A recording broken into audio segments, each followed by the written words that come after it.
जय हिंद दोस्तों। 100 शब्द प्रति मिनट डिक्टेशन स्टार्ट। सर्वोच्च न्यायालय ने कहा है कि विकिपीडिया जैसे सूचनात्मक मंचों पर आंख बंद करके भरोसा नहीं कर सकते। उन पर भ्रामक सूचनाएं हो सकती हैं।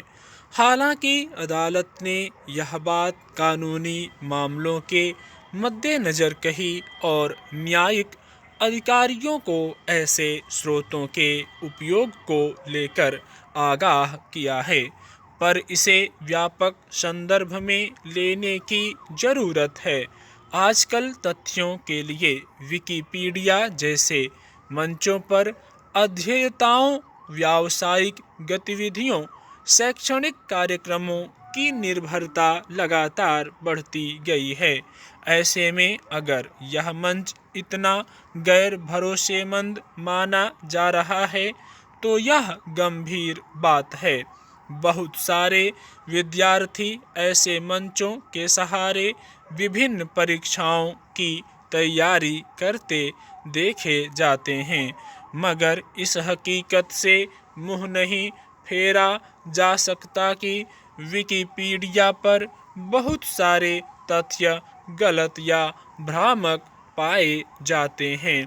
इसकी एक वजह स्पष्ट है कि इस मंच ने संपादन की सुविधा खुली छोड़ रखी है।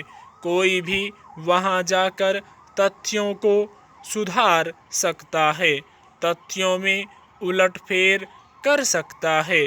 बहुत पहले इसके कई बड़े उदाहरण देखने को मिल चुके हैं। गांधी जी, जवाहरलाल नेहरू, सरदार पटेल जैसी शख्सियतों के जीवन से जुड़े अनेक भ्रामक तथ्य उन पर परोसे गए हैं। एक सामान्य अध्येता ऐसे तथ्यों को पकड़ नहीं पाता और उसके मन में कई तरह के दुराग्रह पनप सकते हैं।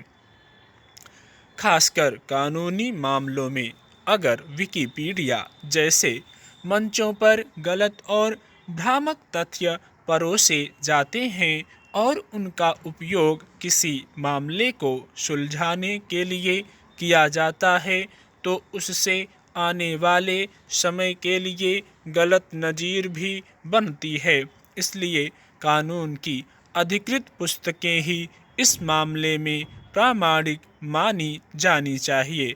लेकिन आज जिस तरह युवा पीढ़ी पढ़ाई लिखाई को लेकर इंटरनेट पर निर्भर होती गई है, वह अपनी हर जिज्ञासा को लेकर तुरंत इंटरनेट खंगालना शुरू कर देती है।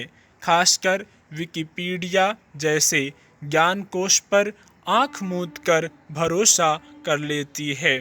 उसे खतरनाक नतीजे भी भुगतने पड़ सकते हैं।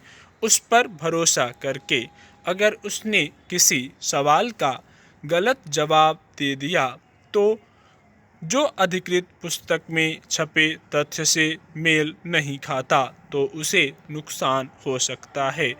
जिन प्रतियोगी परीक्षाओं में ऋणात्मक मूल्यांकन की व्यवस्था है, उनमें भारी नुकसान झेलना पड़ सकता है। इस तरह सर्वोच्च न्यायालय की ताज़ा टिप्पणी को गंभीरता से लेने की जरूरत है।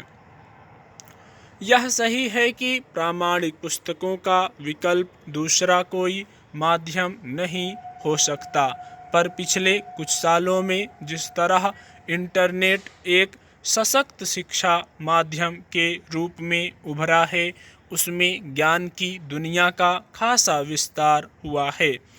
पीडीएफ रूप में और किंडल आदि पर पुस्तकें पढ़ने की सुविधा उपलब्ध है। तमाम शैक्षणिक संस्थान अपनी पाठ्य और सहायक पुस्तकें इंटरनेट पर डालते हैं।